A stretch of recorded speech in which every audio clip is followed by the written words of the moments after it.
was born in Westchester, Pennsylvania, but I really started growing up down in Tampa, Florida. Hi. And my earlier memories were going in a speedboat down there in Florida, and just actually riding in the backseat of the speedboat, and living on a houseboat, which is a little different. But my family as a whole, my family, of course, I was living with my mother and brother and his wife, and they were mediocre as far as faith was concerned. They didn't really. Nobody went to the. My mom and I went to the Presbyterian Church in Ardmore. I joined that church finally, but I didn't stay there too long. Before we had to move to that's when we moved to Norristown. So we moved to Norristown and joined the First Presbyterian Church in Norristown. Still a member there. The job in a screw company, okay, Norristown Screw Company, and that's where I met my wife. And she worked in the office also. I worked in the office, and she was a key punch operator and part of the office. And every day she had a sales report she had to make out, and I must have had the only adding machine in the office, and the adding machine happened to be in the desk in front of me. Okay, so every day she had to come out and total up the number of sales for that day, and she had to. Okay, sorry. She had the most beautiful smile.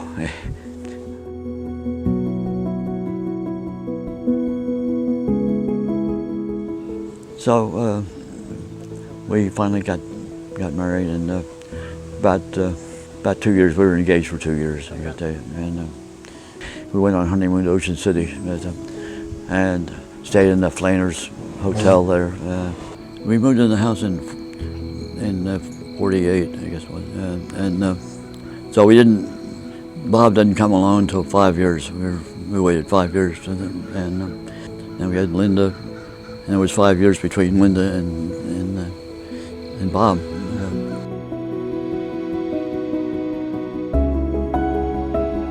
That was Bud, yeah.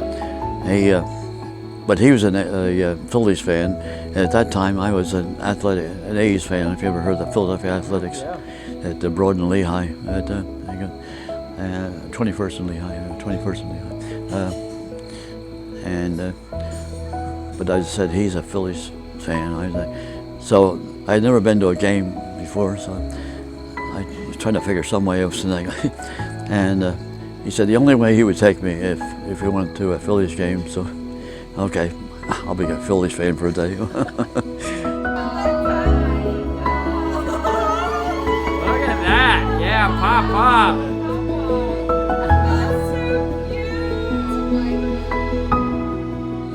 Vi had volunteered during the war at Montgomery Hospital, so she volunteered during the war, and so I somehow picked that up when she passed away. And I was going around in Montgomery Hospital to visit the patients. Well, now before that job, they just start you off as pushing the wheelchairs and pushing the stretchers and that kind of stuff. So he did that, and I met a lot of people.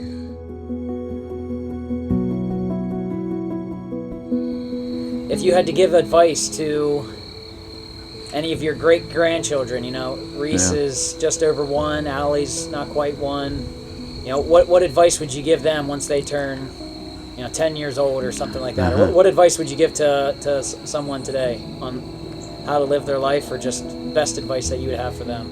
Oh, I could write a book. No. Well, the first thing, I guess, is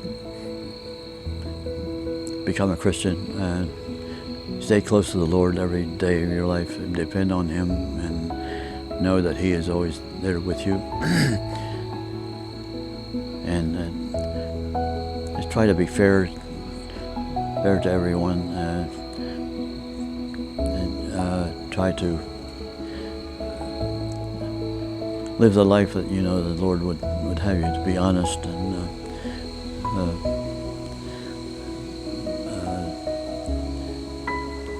just try to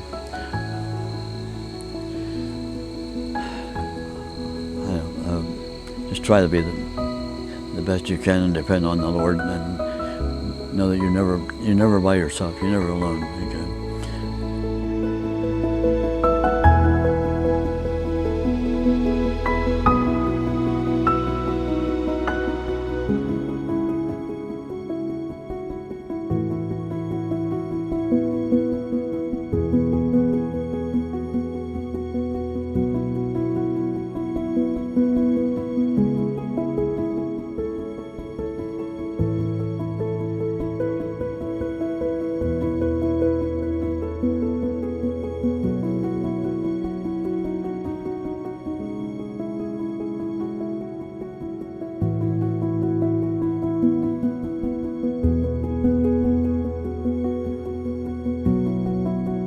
What would you want people to remember your legacy as when you leave this earth?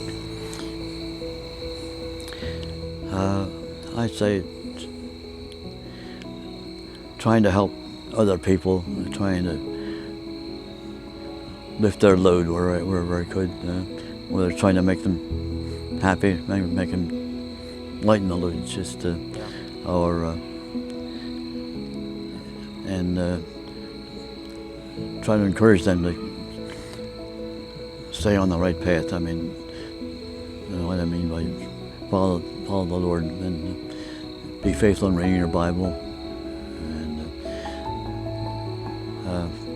being a good witness for other people where you have the occasion. I think that's about it. There you go.